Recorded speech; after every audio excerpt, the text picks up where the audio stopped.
तो ये थी हमारी फर्स्ट फेज़ की एक्सरसाइज। फिर उसके बाद क्या होता है, हमारे जो सुचर्स है वो रिमूव हुए। उसके बाद फिर फिजियोथेरेपिस्ट ने मेरी फिर से एक्सरसाइज लिखी, तो जो की थी सेकंड फेज़ की एक्सरसाइज, जो कि फॉलो करनी थी नेक्स्ट 4 वीक्स के लिए। तो इसमें जैसे हम फेज़ 1 में कर रहे थे, इसमें भी सेम फुट मूवमेंट्स करनी थी, 3 सेट्स करने थे, 10 रेपिटेशन इसके लगाने थे। अब इसके बाद क्या था, क्वाड्स आइसोमेट्रिक, जो इसमें सेकंड एक्सरसाइज थी, वही इसमें करना था कि नी प्रेस के नीचे आपको नी प्रेस करना था टॉवल की हेल्प से, जो मैंने पहले बताया, सेम ऐसे ही फॉलो करनी है। इसमें भी 3 सेट्स के 10 रेपिटेशन लगाने थे। सेम अगली एक्सरसाइज थी। आप देख रहे होंगे कि मतलब पिछली एक्सरसाइज से लेकर ये वाली एक्सरसाइज ऑलमोस्ट सेम है, बट इसमें आगे जाके अभी एक्सरसाइज और ऐड होंगी। अब एंकल वाली भी आपने सेम करनी है।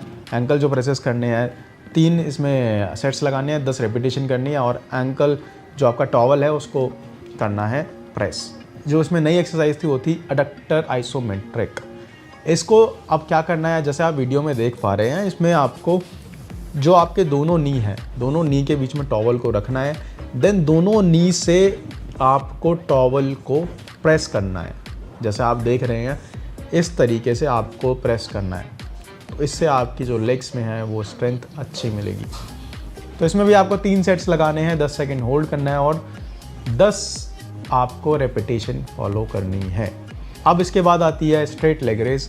स्ट्रेट लेग रेज में भी सेम चीज़ रहेगी, 30 डिग्रीज तक हम जो कर रहे थे नी ब्रेस पहनकर, वही चीज़ आपको यहाँ भी फॉलो करनी है, और 3 सेट्स लगाने हैं, 10 सेकंड का होल्ड करना है, 10 रेपिटेशन लगानी है। सेम ऐसे ही हम फॉलो करेंगे साइड लेग रेज में। अब उसके बाद आता है नी बेंडिंग। अब जो हमारा जो फर्स्ट 2 वीक्स में था वो हमें 30 डिग्रीज तक अलाउड था, वो जैसे हम आगे बढ़े, अब क्या था, यहाँ पे नी आपको 60 डिग्रीज तक मोड़ना था, और आफ्टर 2 वीक्स टू 4 वीक्स, मतलब अब यहाँ से अगले आने वाले 2 हफ्तों में जो नी को था 90 डिग्री तक ले जाना था, 4 वीक्स टू 6 वीक्स में। तो मतलब ऐसे ऐसे करके धीरे धीरे ये जो चैलेंजेस होते हैं आपको फॉलो करने होते हैं। और इसमें एक चीज़ बता दूँ कि नी बेंडिंग के टाइम पे बहुत पेन होता है, और ये मेरे पास जो क्वेश्चन है इसका आंसर मैं आपको हर बार कमेंट्स में देता हूँ, हर वीडियो में बताता हूँ कि आपको पेन जो है, जब तक पेन और स्वेलिंग जो है नी बेंडिंग के टाइम पे रहती है, जब तक आपका full range of motion achieve ना हो जाए। तो आप कितना भी मैसेज कर लीजिए, कितना किसी चीज़ में पूछ लीजिए, आपको चाहें तो आप इस चीज़ का स्पेशली कहीं पे नोट्स बना लीजिए कि जो पेन रहेगा, हाँ एक चीज़ रहेगी, अगर आपका अनबेरेबल पेन है और स्वेलिंग बहुत ज़्यादा, तो उस केस में डॉक्टर को ज़रूर कॉन्टैक्ट करें। लेकिन मैंने जो एक्सपीरियंस किया था कि जैसे जैसे मैं नी को तब तक अपने पास मोड़ रहा था, इसलिए मैंने जो ये वीडियो है इसी में पूरा नी मोड़ के नहीं दिखाया।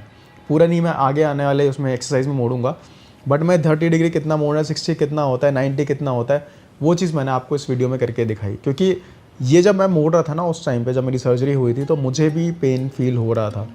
तो तब तक मेरा full range of motion achieve नहीं हुआ, तब तक मुझे पेन भी होता था और स्वेलिंग हल्की फुल्की रहती थी। तो जो स्वेलिंग थी वो एक्सरसाइज करते करते धीरे धीरे करके कम हो गई।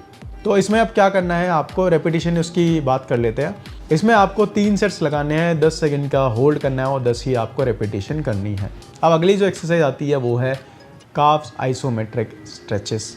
अब इसमें क्या करना है, टॉवल से आपको, जैसा आप वीडियो में देख रहे हैं, टॉवल से आपको स्ट्रेच करना है, एक लेग पर अपनी तरफ खींचना है। मेक श्योर आपका जो नी है वो ज़मीन से टच रहे, उसको हवा में ना उठाएं। आपका जहाँ पे भी आप बैठ के एक्सरसाइज कर रहे हैं वहाँ पे आप नीचे प्रॉपर देखो, जितना प्रॉपर तरीके से एक्सरसाइज करोगे उतना ही रिकवरी आपकी फास्ट होगी। अब इसमें क्या करना है, 3 सेट्स करने हैं, 10 सेकंड का होल्ड करना है, और 10 रेपिटेशन फॉलो करनी है। इसके बाद आता है हमारा स्ट्रेचिंग। स्ट्रेचिंग में अगली एक्सरसाइज आती है जहाँ पे हमें टो को टच करना होता है दोनों हाथों से। तो सेम जैसा आप वीडियो में देख रहे हैं, तो 3 सेट्स लगाने हैं, 10 सेकंड होल्ड करना है, और 10 ही रेपिटेशन आपको लगानी है। अगली जो एक्सरसाइज है वो है प्रॉन नी हैंग्स। जैसा कि आप देख पा रहे हो, मैं जिम में एक्सरसाइज कर रहा हूँ, लेकिन ये जो एक्सरसाइज है ये आप जैसे आप बेड रेस्ट चल रहा होगा उस टाइम पे, तो बेड पे आपको करनी है। बेड पे आप एक साइड आ जाइए, और मेक श्योर जो आपके नी है ना वो आपके नीचे में रहें, हवा में रहें, और दोनों आपका जो इसमें आपको ध्यान रखना है कि दोनों आपके जो पैर है वो बराबर पोजीशन पे रहे। अगर नहीं है तो आप हल्का हल्का उसको ले जाइए, बट मेक श्योर कि आपका जो दोनों नी है वो सेम उसमें रहे, दोनों लेग्स है सेम पोजीशन में रहे। तो इसीलिए ये आपका बहुत लोगों की शिकायत आती है कि हमारा पैर ये सीधा नहीं हो रहा, टेढ़ा हो गया, ये हो गया। तो ये जो एक्सरसाइज होती है उन सब चीज़ों से आपको दूर कराती हैं। और जो एक हमारी नॉर्मल मूवमेंट होती है उसमें आपकी हेल्प करती हैं। अब इसमें क्या करना होता है, हमें 3 सेट्स करने होते हैं, 10 सेकेंड होल्ड करना होता है और 10 ही रेपिटेशन लगानी होती है। अब जो अगली एक्सरसाइज वो है पटेला मोबिलाइजेशन। अब इसमें 4 तरीके की चीज़ें होती है जैसे आप वीडियो में देख रहे हैं। तो पहला आपको अप डाउन करना होता है, फिर उसके बाद इनसाइड और आउटसाइड करना होता है। इसमें भी 3 सेट्स लगाने होते हैं, 10 रेपिटेशन करनी होती है आपको। तो अब फेज़ 2 की एक्सरसाइज के बाद अब मुझे यहाँ पे हो गए थे 6 वीक्स और सर्जरी को 6 वीक्स हो चुके थे और मेरा जो नी ब्रेस एंड वॉकर डिसकंटिन्यू हो गया था, जो कि बहुत खुशी की बात थी उस टाइम पर। ऐसा सजेस्ट किया था डॉक्टर ने, बट नेक्स्ट 1 to 2 वीक्स के लिए थी। तो पहली कंडीशन क्या थी उसमें, रात को सोते टाइम ब्रेस पहनकर सोना है, वो भी 1 से 2 हफ्ते के लिए। उसके बाद ये जो ब्रेस है डिसकंटिन्यू तो हो ही चुका है, लेकिन रात को धीरे धीरे आपको आदत पड़ जाती है। स्टार्टिंग में कहीं आप सोते टाइम पैर इधर उधर ना चला दो, तो उससे क्या होता है, इन केस आपको इंजरी होने के चांसेस ना हो।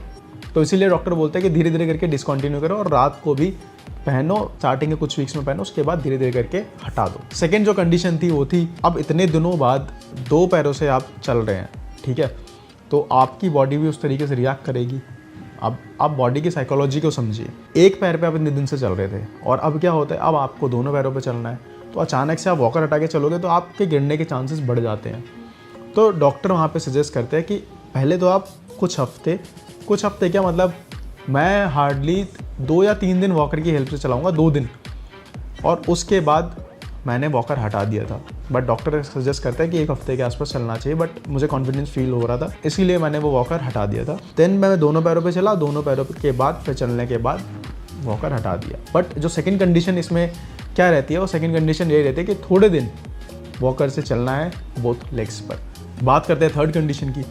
थर्ड कंडीशन में क्या रहता है कि 90 डिग्रीज तक नी बेंडिंग हो चुकी होती है यहाँ तक। तब आप इस वाले फेस की एक्सरसाइज पर पहुँचते हैं 6 वीक्स तक, तो आपकी जो नी बेंडिंग है वो 90 डिग्री तक पहुँचनी चाहिए एज सजेस्टेड बाय डॉक्टर। तो इसमें अब जो नेक्स्ट टारगेट रहता है, अब रहता है कि फुल रेंज ऑफ मोशन आना चाहिए, यानी कि अब जो नी है आपका, जितने आपका, अगर लेफ़्ट की सर्जरी हुई है तो राइट जितना आपका मुड़ता है उतना ही मुड़ना चाहिए, और अगर राइट की सर्जरी तो मतलब दोनों लेग्स आपकी इक्वली मुड़नी चाहिए फुल बेंडिंग अचीव करने के लिए। सो नेक्स्ट 2 वीक्स में जो मेरा टारगेट था वो था फुल बेंडिंग का। अब यहाँ एक इम्पॉर्टेंट चीज़ बता दूँ, नी को कभी कभी क्या होता है कि आपको दूसरे हैंड के सपोर्ट से अपनी तरफ खींचना पड़ता है। आप समझ रहे हो कि जैसे इसलिए मैंने ये चीज़ वीडियो में करके दिखाई ताकि किसी के भी मन में कोई कन्फ्यूजन ना रहे। सो अब यहाँ पे हमारी सेकेंड फेज की एक्सरसाइज खत्म होती है, अब आती है थर्ड फेज की एक्सरसाइज में। थर्ड फेज की एक्सरसाइज देखने के लिए कमेंट्स में ज़रूर बताएं। Wish you all the best and speedy recovery for those who have been through the surgery thing. मिलते हैं आपसे नेक्स्ट वीडियो में, और ख्याल रखिए अपनों का, और वीडियो आपको पता ही है किसको आगे भेजना है आप, जिससे उसकी हेल्प हो पाए। धन्यवाद।